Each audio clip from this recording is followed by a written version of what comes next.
My name is Ruth Geraghty, and I am the Research Data Coordinator at RCSI. So RCSI is a medical and health science university, and most of the data that our scientists and students and researchers gather is sensitive. It's either sensitive data that they're gathering and creating, or sensitive data they're accessing through a healthcare setting. So we have very particular needs around the preservation, storage, and access to that data. So last year, I developed a resource to introduce people at a very kind of entry level to data management planning. I wanted to develop something that was kind of maybe a teaching tool or something easy to digest for a community who are new to research data management a lot of the time. In RCSI, we have a number of funders, but 3 of our main funders have recommended data management plan templates, and that's the HRB, SFI, and Horizon. And what I was finding was researchers who were new to research data management were getting a little bogged down with the fine detail in these templates, and I wanted something that was just a little bit more accessible to them. So researchers are asked nowadays to manage their data in very particular ways due to convergence of some recent developments. First of all is a greater dependence on technology for the conduct of research, and alongside that, an awareness of some of the risks of greater dependence on technology, including bit rot, format obsolescence, and the exponential growth of electronic data. A second recent development are these new legislative instruments that are designed to protect us, the citizens, as our lives become increasingly lived online, but have very particular requirements around the gathering and storage and sharing of research data.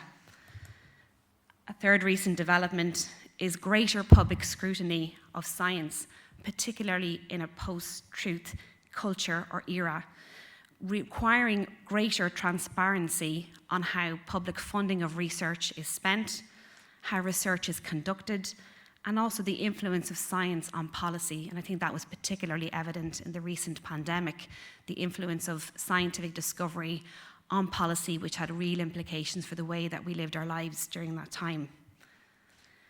So usually a data management plan is the first step that we take when we look at research data management. And for those who are not familiar with a data management plan or a DMP, it's effectively a document that describes the steps that will be taken to gather or produce, store, and share the research data, or at least preserve it when the project is over. It normally consists of a series of questions or headings that are completed by the researcher or their team. So it's a document the researchers must produce, normally very early in the research life cycle. So the researcher will normally generate a research data management plan between 3 and 6 months of commencing their study, and it's often the first deliverable of a study that the funder would like to see. We also have a policy in RCSI recommending to researchers that they generate a data management plan, even if it's not a requirement of their funder. There are several wizard tools available for the creation of a data management plan. Commonly used tools are DMP Online, DMP Tool, and Argos. And in RCSI, we tend to work a lot with DMP Online. So what I discovered was that when researchers encounter their data management template, they're sometimes unsure as to how to address these questions, how to start that DMP, even though they're very used to describing their methodology of research. They're very comfortable talking about their scientific impact in their field of research. And they're also quite familiar with things like dissemination at this stage. Sometimes it's a question of terminology. So for example, even though they're very expert in their area of scientific research, or if they're an expert in their practice, particularly health scientists are mainly practitioners, they're encountering language that is perhaps coming from the world of ICT, information communication technology, libraries, things like this. So for example, my role is often to translate terminology like data volume into language that's a little more familiar to research scientists. So I would say things like, will you have sufficient storage for the data, or do you need to talk to research IT about purchasing more storage?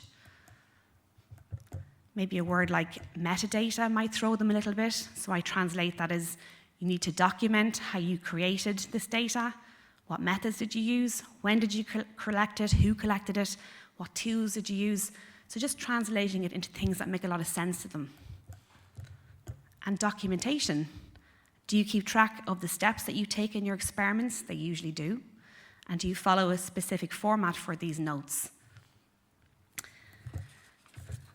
So this really came out of an attempt to create something for an open access week that we ran in RCSI last year. It started as a poster. You can see it on the left-hand side of the slide, and it resulted in 7 key elements that emerged out of most DMPs. So my intention was to distill 7 key elements that typically are included in the types of templates that we work with in RCSI. So I'll just read them. The first is to describe your data clearly, using tables, if possible, or lists. To think about what documentation and metadata is needed for others to understand your data. Thirdly, to have a clear strategy on where the data will be stored. Fourth, make a practical arrangement to protect sensitive data, very particular for our research. Fifth, ensure you have the right before you share the data, getting into things like copyright. Sixth, share your data in a suitable data repository using persistent identifiers.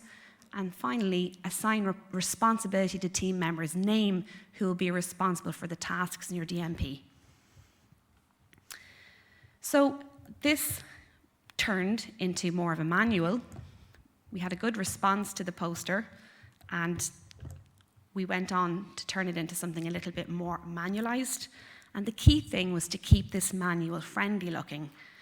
Sometimes researchers have the response to the DMP requirement of, it's another form that I must complete.